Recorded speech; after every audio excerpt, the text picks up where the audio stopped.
যদি স্বাধীনভাবে জীবন বাঁচতে চাও তাহলে চাকরি নয়, নিজে কিছু করে খাও। এখন ছোট থাকতে অনেক বাবা মা তাদের সন্তানকে স্কুলে পাঠায়। দেখা যায় যে তারা অনেকে কিন্তু ঝরে যায়। তারপর কৃষিকাজে নিযুক্ত হয় এবং কিছু কিছু সন্তান আছে যাদের দেখা যায় যে কৃষিকাজ করতেও পারে না বা করতে ভালো লাগে না। তাদের বাবা মা কিন্তু তাদেরকে বিদেশে পাঠিয়ে দেয়। এটাও কিন্তু একটি ভালো কাজ। আবার অনেকে আছে পড়াশোনা ভালো মেধায় উত্তীর্ণ হয়েও দিন শেষে দেখা যায় যে তারা না পারে কৃষিকাজ করতে, না পারে বিদেশে যেতে, না পারে দেশে চাকরি করতে। এদের কিন্তু কোনোটা করার সামর্থ্য থাকে না। তখন তাদের জীবনে একটা বিষয় নেমে আসে, সেটা কি?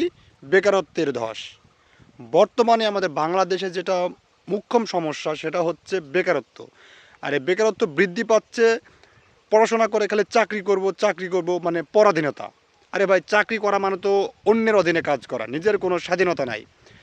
গতকালকে এক ভাইকে দেখলাম যে ইফতার করবে, সেটাও করছে নাকি দোকানে বসে।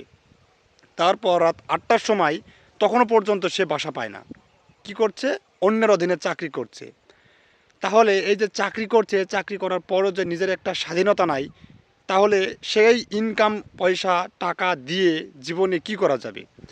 সেখান থেকে তো শুধু ওই দিন এসে দিন খাওয়া হয়ে যাচ্ছে। এখন ব্যতিক্রম হিসেবে অনেকে চাকরি পছন্দ করতে পারে, আবার অনেকের এখান থেকে বেনিফিট আসতে পারে।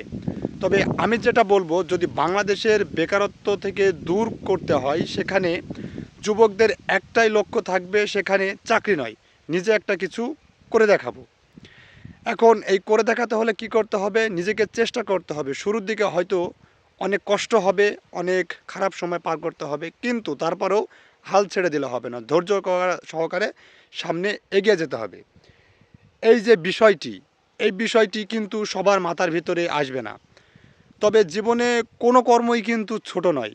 কাজ করে যদি খাওয়া যায়, সব কর্ম থেকেই কিন্তু অনেক উপরে যাওয়া যায়, যদি সৎ, ন্যায়, নিষ্ঠাবানভাবে সে কাজটি করা যায় আর শ্রমটা যদি সঠিকভাবে সেখানে দেওয়া যায়। তাই বেকারত্ব আমাদের বাংলাদেশে একটি সর্বপরিমাণে মূল সমস্যা। এই সমস্যাটি দূর করতে হলে শুধু একা সরকারের উপর চাপিয়ে দিলে হয় না। কারণ বাংলাদেশে তো সরকারি চাকরিজীবী এবং কোম্পানির চাকরি সবাই তো আর করবে না, তাই না? তো এখানে প্রত্যেকটি কর্মকে মনে করতে হবে সম্মানের, এবং প্রত্যেকটি কর্ম প্রত্যেকটি মানুষের জন্য মানে খুবই সুন্দর একটি ভালো একটি পর্যায়। তবে এখানে উচিত, সবারই উচিত তার নিজ নিজ অবস্থান থেকে চাকরি না করে নিজে একটি কিছু করে দেখানো, যেখানে তার একটি মানুষের দ্বারা আরও 10টি মানুষ কাজ করবে। তাই সবসময় ওই চাকরি করব এবং বেকারত্ব বসে থাকবো, আমার দ্বারা কিছু হচ্ছে না, এটা কিন্তু জীবন নয়।